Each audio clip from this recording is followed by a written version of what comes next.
त्याचे 2 हप्ते अद्यापर्यंत मिळाले नाहीत शेतकऱ्याला. तटलेत आणि शेतकरी कर्जमाफीचा लाभ घेतील त्यांना वर्षभर पुढे शेतकरी सन्मान नामा योजना जे आहे ते मिळणार नाही. खरं काय नक्की बाबतीमध्ये मंगळवारी गेल्यानंतर मुख्यमंत्र्यांशी या बाबतीमध्ये बोलणार आहे. 2025 मध्ये जी अतिवृष्टी 56 लाख शेतकऱ्याला त्याचा उपयोग होणार आहे. आपल्याला माहिती आहे 31-32 लाख जे शेतकऱ्यांची यादी सरकारने अपलोड केलेली आहे.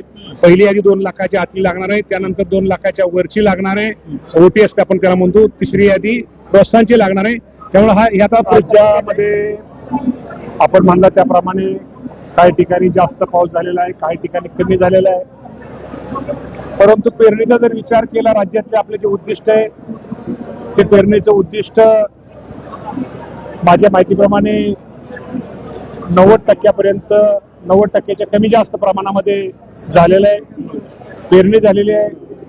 आणि विशेषतः अमरावती विभागामध्ये पेरणी जास्त आहे, कोकण विभागामध्ये कमी आहे आणि मराठवाड्यात सुद्धा पेरणी झालेली आहे, पण पाऊस तिथं आजही कमी आहे. तर निश्चित प्रकारे येणाऱ्या काळामध्ये तिथंही पाऊस पडावा, परंतु निश्चित प्रकारे राज्यामध्ये चांगल्या ठिकाणी चांगला पाऊस हा झालेला आहे आणि अजून थोडा जिथं अपुरा आहे तिथे सुद्धा निश्चित प्रकारे भविष्यामध्ये पडावं हे शेवटी अपेक्षा करतो आपण. अनेक वेळेस लोकांनी नाही, आपण म्हटलं ते बरोबर आहे. स्वतः मी यामध्ये लक्ष, आपल्याला माहिती आहे की मागच्या 4-5 दिवसापूर्वीच मांगूर माश्याबद्दल खूप मोठी कारवाई इंदापूर तालुक्यामध्ये झालेली आहे आणि अजूनही भविष्यामध्ये जिथं जिथं तक्रारी प्राप्त होतील आणि जिथं तिथं शेवटी लोकांनी जर तिथल्या ग्रामस्थांनी, ग्रामपंचायतींनी, पोलीस पाटलांनी जर प्रशासनाला सांगितलं की इथं इथं अजूनही काय चालू आहे तर ताबडतोब त्या मृत्यूमध्ये कारवाई केली जाईल.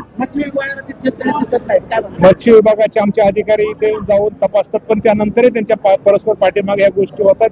मी नाकारत नाही, परंतु जिथं जिथं आमच्याकडे तक्रारी प्राप्त होती तिथं ताबडतोब कारवाई करण्याचे आदेश आमच्या मत्स्य विभागाला आम्ही दिलेले आहेत. मामा, कर्जमाफी केली, घोषणा केली, तुम्ही सांगितलंही त्याची अंमलबजावणी सुरू झाली. सरकारच्या तिजोरीवर ताल चालला ताण, आता ताण तर पडतोच. ताण जरी पडला असला तरी माझ्या राज्यातील त्या शेतकऱ्यांना मदत करणं, सहकार्य करणं, अडचणीतल्या आलेल्या शेतकऱ्याला पुन्हा उभा करणं हे राज्य सरकार म्हणून आमची जबाबदारी आहे. राज्याचे मुख्यमंत्री, दोन्ही उपमुख्यमंत्री यासाठी प्रयत्न करतायत आणि खूप मोठा निर्णय, कुठलीही निवडणूक डोळ्यासमोर नसताना सुद्धा राज्याची आर्थिक परिस्थिती चांगली, आपण म्हणल्याप्रमाणे आपला आभार मानतो की आपण ते आम्हाला सांगितलं त्याप्रमाणे आर्थिक परिस्थिती नसताना सुद्धा आर्थिक परिस्थितीची थोडी कमी जास्त असताना, मी म्हणणार नाही की अडचणीत असताना सुद्धा राज्यातील माझ्या शेतकऱ्यांना महत्वाचा निर्णय कर्जमाफीचा या राज्य सरकारने घेतलेला आहे. शेतकरी सन्मान नामा योजना ज्या आहेत त्याचे 2 हप्ते अद्यापर्यंत मिळाले नाहीत शेतकऱ्याला. तटलेत आणि चर्चा आहे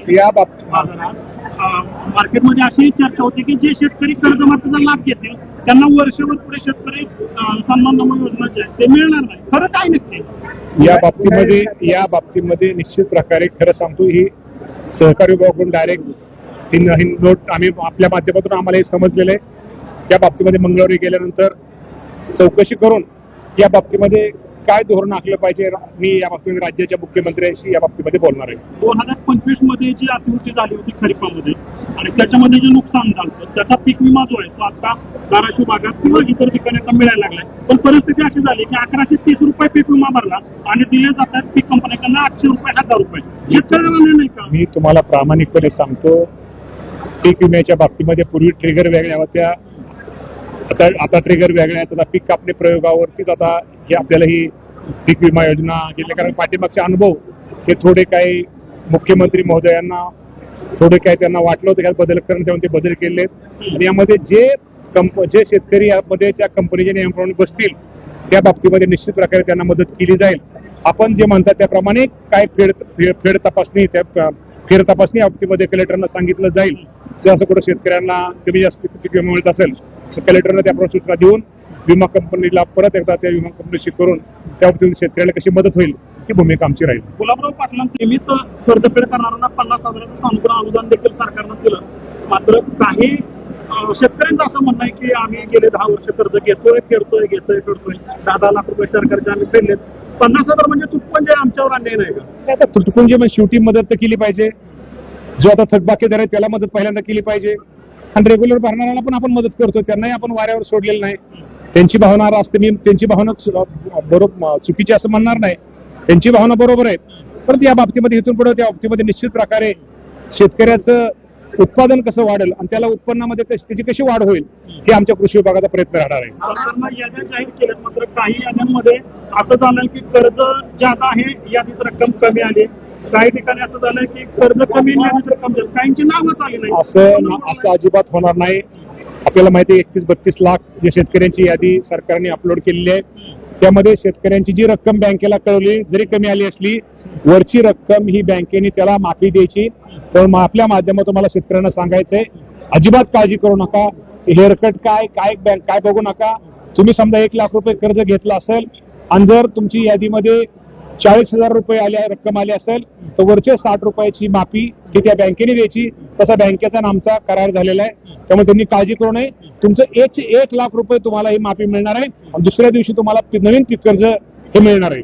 काही शेतकऱ्यांकडून या कर्जमाफीवर आरोप देखील केला जातोय की निवडणुकीच्या काळात देवेंद्र फडणवीसांनी असं आश्वासन दिलं होतं की आम्ही 7-12 कोरा करू.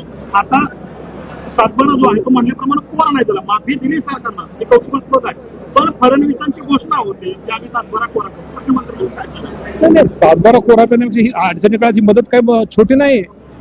कदाचित आपल्या पुणे जिल्ह्यामध्ये वगैरे थोडी रक्कम आपल्याला वाटत, पण विदर्भ मराठवाड्यामध्ये लोक खूप शेतकरी खुश आहेत. सरकारचं कौतुक करतायत, आमचं कौतुक करतायत आणि खूप चांगला निर्णय घेतला. मला मेसेज आहे तुमच्या माझ्या मोबाईलमध्ये तुम्हाला दाखवतो, हजारो मेसेज येतात. खूप चांगला आमच्यासाठी निर्णय घेतला. अडचणीच्या काळामध्ये या राज्याचे मुख्यमंत्री, दोन्ही उपमुख्यमंत्र्यांनी आपल्याला मदत केली, असे मेसेज आम्हाला येत आहेत.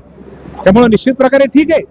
शेवटी कुठली एखादी योजना किंवा कुठली आपण जाहीर केलं तर सगळ्यांचं समाधान होईल असं मी म्हणणार नाही. परंतु जास्तीत जास्त आपण शेतकऱ्यांचं समाधान या माध्यमात, समाधान म्हणण्यापेक्षा शेतकऱ्याला सहकार्य करण्याची भूमिका, मदत म्हणणार नाही, सहकार्य त्याला स्वतः परत उभा करण्याची भूमिका ही राज्याच्या मुख्यमंत्र्यांनी घेतलेली आहे. राज्याचा कृषी मंत्री म्हणून मी त्यांचा आभार मानतो. शेतकऱ्यांना कुठपर्यंत मी तुम्हाला आज सांगतो, टप्प्याटप्प्याने सगळं व्यवस्थित होईल. 56 लाख शेतकऱ्याला त्याचा उपयोग होणार आहे. पहिली यादी 2 लाखाच्या आतली लागणार आहे, त्यानंतर 2 लाखाच्या वरची लागणार आहे, OTS आपण त्याला म्हणतो. तिसरी यादी प्रोत्साहनची लागणार आहे.